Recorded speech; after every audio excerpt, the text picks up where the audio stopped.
Welcome to Elizabeth Reads. We have Being Miss Nobody. We are on Chapter 5, Bad Intro. It was the start of September and my first day at Manor High. Seb was going through a bad patch, so he was in bed. I'd heard him being sick in the night. Dad was obsessively cleaning everything like he always did when Seb got bad, and Mum was at the kitchen table reading her book about alternative medicines. Seb called them Mum's miracle cures, but they weren't like real miracles because they never seemed to work. I was wearing my new uniform and trying my best to hide the massive silent panic I was having about going to my new school, because I knew for sure Mum didn't have a miracle cure for that. When Mum saw me, she got up from the table, gave me a hug, tucked in my shirt, did up my top button, and said, "There, you look great. Are you sure you don't want Dad to go into school with you? He could help you find your class and just, make sure you're okay." I said, "No, I'll be okay. I'm actually totally fine. I'm sort of looking forward to it." Which was a massive lie because A, I would rather have walked barefoot across the bum rocket rose bushes than go to a new school, and B, I really did want Dad to come with me. But even I know if there's a way to look like a complete weirdo on your first day at a new school, it's taking your dad with you, especially when he's wearing I Hug Pugs t-shirt. Dad gave me a hug, being careful not to touch me with the bubbly washing up gloves he was wearing, and said, "You'll be fine, Rosie. Totally fresh start, hey?" I smiled, trying to make it look as convincing as possible, even though the words, "What if I actually get killed?" bubbled up inside my head. "Seb made you a card," Dad said, and pointed to the table. The card said, "Good luck, Rosie," on the front, and "I hope your first day at school goes with a bang." Inside, next to a picture of a school exploding, which I hoped was his way of telling me he knew I didn't want to go to Manor High and not some secret terrorism fantasy. "And me and Dad got you this," Mum said, and gave me a red and white striped parcel. Inside was a new notebook and pen, and on the first page it said, "I'm Rosalind Banks. Sometimes I find it hard to speak." Dad said, "We're sure you'll be fine. Your new teachers know about, this is just in case." Then a million little gray clouds inside my head started raining the words, "Stay at home." But I said I'll be okay. I probably won't even need this, because it looked like Mum was about to cry. Then I said, "By the way, I'm definitely not the one you need to worry about," and showed them Seb's exploding school picture. "Honestly, I don't know where he gets it from," Dad said, pointing at Mum. So I spent that morning the same way I'd spent the entire summer, telling my parents I felt totally fine about starting my new school, and unfortunately they believed me. Which is annoying, because the truth was, I felt totally like I was about to do a bungee jump off a massive cliff with no rope attached.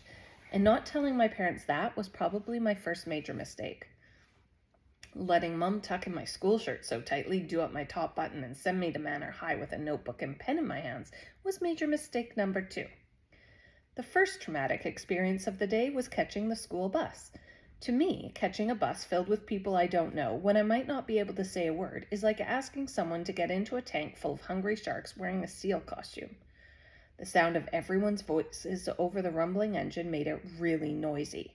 People shouted things across me as I got on, and the whole time I wished Dad had taken me to school. Or let me be homeschooled by brain for the rest of my life, actually. A girl wearing blue-rimmed glasses sat next to me and said, "Hey, I'm Ella. Is it your first day too?" I tried my best to say hi, but all my words disappeared completely, and I couldn't even move my head properly to nod. She must have thought I was being rude, because she said, "Okay, whatever, don't speak to me then," and leaned forward to speak to the girl in front. I looked down at my new shoes, feeling like there was some kind of giant spotlight on me, showing everyone on the bus how totally silent and friendless I was. The bus stopped just outside the school gates, and I waited until everyone had got off. I tried to say something, anything, just whisper a word quickly to myself, like Dr. Peek Not Peek had told me to, but it seemed like there were millions of people outside rushing and shouting, and the bus driver was telling me to hurry up, so my lips wouldn't move at all. I got off the bus and gazed up at the gray buildings, casting their enormous shadows over me like massive storm clouds. Everything and everyone was so much bigger than primary school. There weren't any teachers telling people to line up, and everything was noisier and more crowded than I'd expected. I'd missed the Year 7 orientation day because that day Seb had been rushed into hospital with a really high temperature, so it seemed like everyone knew where they had to go apart from me. I took out the blurred map the school had sent me, wondering if there was any place on it I might be able to speak. My new form tutor was called Mr. Bryant, and my form room was E14, which stood for English 14, which meant I had to somehow find the English block from where I was standing. When I'd shown Seb the map, he'd said that even Christopher Columbus would find following it a challenge. So for me, with literally no sense of direction in the middle of a massive silent panic, it felt impossible. I waited for a gap in the crowds that looked unlikely to result in me getting crushed to death, put my head down, and walked in what I hoped was the right direction. Suddenly, a tall boy with dark messy hair stood right in front of me, blocking my path. He leaned down really close, so his nose was practically touching mine, and he was half standing on my foot. He shouted, "Geek!" and I felt his hot breath on my face. He ran off laughing, and my cheeks burned red. So that was my welcome to Manor High. The bell hadn't even rung, and my chances of speaking to anyone at all ever went crashing down from not exactly likely to a massive 0. My hands were shaking, and the tears stinging my eyes made everything look blurry, which I suppose at least made the map more accurate. A surge of people moved behind me, and I got carried along in the crowd, feeling like a tiny spider being washed down the plug hole. I spotted the word English on a building to my left, so I headed towards it, thinking if I could just get away from all these people, maybe I'd be okay. But when I got inside, most of the classrooms were missing their numbers, and everyone looked too scary to ask them anything in my notebook. So I walked up and down the graffitied corridors doing emergency prayers to let me find E14 before I was late. Maybe God was listening, or maybe he has a strange sense of humor, because I found the classroom, but waiting for me inside was something that made me wish I was late. The introduce yourself game. Introducing yourself to people is literally impossible when all your words have disappeared completely. It's not like you can just put your hand up and say, "Sorry everyone, I'm Rosalind, but I can't play because I can't even say my own name right now." I wonder who even invented this game, because sitting in a circle so everyone can see you, looking at the condensation on the window, wishing there was some way you could turn into water vapor before it's your turn, doesn't exactly seem like very much fun to me. Clearly, Mr. Bryant didn't realize this, because he said, "It's just a bit of fun to break the ice, and a great way of getting to know each other." Which isn't true, because when it was my turn to say my name and 3 facts about myself, I literally said this. All my new classmates were staring at me, whispering, "Why isn't she saying anything?" And the girl wearing blue glasses called Ella whispered, "She wouldn't speak to me on the bus either." So it felt like actually a massive wall of ice had been built around me, and no one wanted to get to know me at all. Mr. Bryant must have finally realized who I was, because he got really flustered and said, "Right, hold on. Yes, of course, sorry," and looked at the register and said, "Rosalind." I managed to nod my head, and then he told the next person to go. I could hear people whispering, "Can't she speak English? Why didn't she speak? She didn't even say anything." And I sat there feeling like a totally silent failure, wondering if literally dying of humiliation could be any worse than this. After the bell went, Mr. Bryant asked me to stay behind. He said he was sorry and that he'd thought I might be able to join in a little bit. But when your voice has completely disappeared, the best joining in you can do is not running out of the fire exit. Unfortunately, I couldn't tell him that. He told me the special education needs lady, Mrs. Kingsley, wanted to see me at lunchtime and put a tiny circle on my map where her office was. I looked at my timetable. I had a different teacher for every subject, not like primary school where Mrs. Long and Miss Castillo just knew everything. The first lesson was history with Mr. Dean. I hurried along the corridor, then out across the concrete quad to the humanities block, hoping the fresh air would cool my burning cheeks. Everyone was already sitting down when I got there, and they stared at me as I walked in. I sat at the only empty desk and heard a few people whispering, "She's bright red." I sank as low as I could into my seat, wishing it had some kind of ejector button. Mr. Dean came in and said, "Good morning, everyone," in a gruff voice, and his gray mustache wiggled. He handed out exercise books and told us to write a page about a memorable part of history. One of the projects we had done at primary school was about the Second World War. It stuck in my mind because Miss Castillo told us about how the evacuees had to wear name tags, which sounded like a really good idea to me because then no one would have to ask me who I was. I started writing and finally felt the massive lump that had been in my throat since the bus journey fading away, because when I try to speak, my words get all frozen up, but it never seems to happen when I write. I put the title Blitz Britain, and before I knew it, I had written 4 pages. Which was okay until Mr. Dean saw it and said, "Well done, that's one for the Manor High record books," and a few people laughed. I felt my face go bright red again, and the lump in my throat came back. When I met Mrs. Kingsley at lunchtime, I was so nervous all I could do was stare at her gold glasses chain that kept getting caught in her hair as she spoke. She took out a big red file with my name on the front and handed me a pack of word cards saying, "I've made you these, so have a look through them and let me know if you need any more, although I can see you've brought a notebook, which is good." She put her glasses on and looked at some papers for a few minutes. "Now, I'm sure I read somewhere that you love reading, is that right?" I nodded and she said, "Ah, good, there's only one place for you then." And when I looked at her blankly, she took off her glasses and said, "The library." The library at Manor High was much bigger than the one we had at primary school. The shelves of books were higher up, and it had round wooden tables, a row of computers, and the carpet had big colorful dots on it. Along the back wall, in big swirly letters, it said, "Lose yourself in a book." And I thought if there was one big enough to hide in, I would totally do that right now. A lady with curly brown hair was sitting at a table by the back windows talking to 3 students who all looked older than me. Mrs. Kingsley took me over and said, "Mrs. Goodacre, this is Rosalind, the year 7 girl I emailed you about.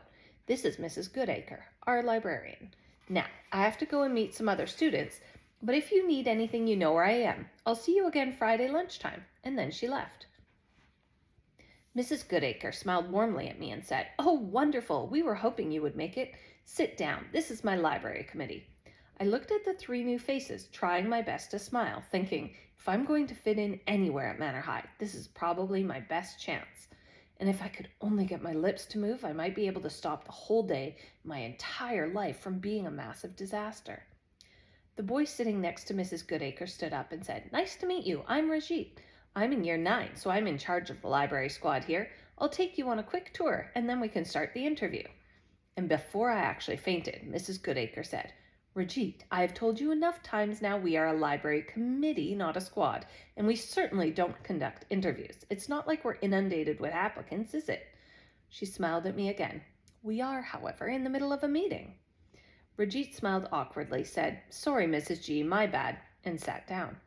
Mrs. Goodacre introduced me to the rest of the committee, Susie and William, who were both in year 8. When Mrs. Goodacre said she wasn't exactly inundated with applicants, she was in no way exaggerating.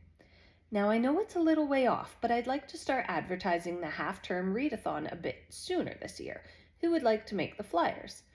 Immediately, Rajit put up his hand. "Already on it, Mrs. G." "Right, but I want to see them before you hand them out this time, please. We don't want a repeat of last year's fiasco. The prize is a 10-pound book token, and everyone who reads 3 books or more gets a certificate." "That's what I put last year, Mrs. G." "Well, some people misinterpreted the words large cash prize. Put book token this time, and I want pictures of books on the flyer. The dollar bills you used last year just added to the confusion." After the meeting, Mrs. Goodacre and Susie showed me around the library and told me about the different jobs the library monitors do. I got a library card with my name on it and chose a book to take out. Before I left, Mrs. Goodacre gave me a tiny green badge in the shape of a book to pin on my blazer. "You're part of the library squad now," Susie said, and William gave me a double thumbs up from behind the Guinness World Records book. And for the first time since I arrived at Manor High, I felt like my brain wasn't on red alert, which was a bit like finally reaching the ground after spending all morning on a high wire. The library already felt like the one place in the entire school I could go when I didn't feel like I had some kind of social leprosy. Unfortunately, it also happened to be the one hangout that confirmed to others I definitely was suffering from some kind of social leprosy. But considering I would rather stick my head in a toilet than be in a situation where I'm expected to speak to people, that wasn't such a major issue, not then anyway. The first lesson after lunch was English with Miss Carter. As we walked in, she said, "Welcome, everybody," in a smiley voice, and then fiddled around with her computer. I emergency prayed she wouldn't ask me to say anything. The screen flickered on, and we had to copy down Miss Carter's rules and expectations that beamed out. While we were writing, she came around to each desk to tick off the register, which I liked because it meant no one paid attention to me when I pointed to my name on her list instead of saying it. On the wall, there was a poster about the different clubs you could join, like brass band and drama club and chess club. But to join clubs like that, you really need to have a special talent like acting or playing an instrument or being really clever. I'm sure you are not surprised to hear that I have exactly none of these special talents, which is annoying because going to clubs like that is a good way of finding the holy grail of friendships. A friend for life. The only thing I am any good at is calligraphy. At the end of the lesson, Miss Carter held up my book to the class as a good example of handwriting and general neatness. But unfortunately, being good at handwriting and general neatness will not win you any friends at my school, believe me. When I got home, Seb was feeling better because he was in the living room with Mum. When I walked in, he said, "Look what we made, Rosie," and pointed to a cake which was luminous green. "Wow, Seb, is it supposed to be green?" "It's not," he shouted, and then laughed until he was out of breath. "Seb, please, take it easy. What did the nurse tell you today? It's avocado cake," Mum said. And before I could say anything, she cut me a slice, saying, "It's really healthy," which is what Mum always says when she knows something is going to taste bad. "So, tell us all about your first day." And luckily, I'd already prepared my answer on the way home, which wasn't about the scary bus journey or the boy who shouted geek or the introduce yourself game fail or being totally silent all day or people whispering about me. Instead, I showed them my library monitor badge and told them about Mrs. Goodacre and the library committee, about Mrs. Kingsley and Mr. Bryant, and how I didn't need to use my notebook all day. It wasn't even hard because I wasn't technically lying, apart from maybe when I said the cake tasted nice. Later, when I went next door to show Mrs. Quinney my English book and tell her what Miss Carter said about my handwriting, she said it was good, but I was not to be too pleased with myself. Being too pleased with yourself leads to terrible things. And that's the end of chapter 5. Bye-bye.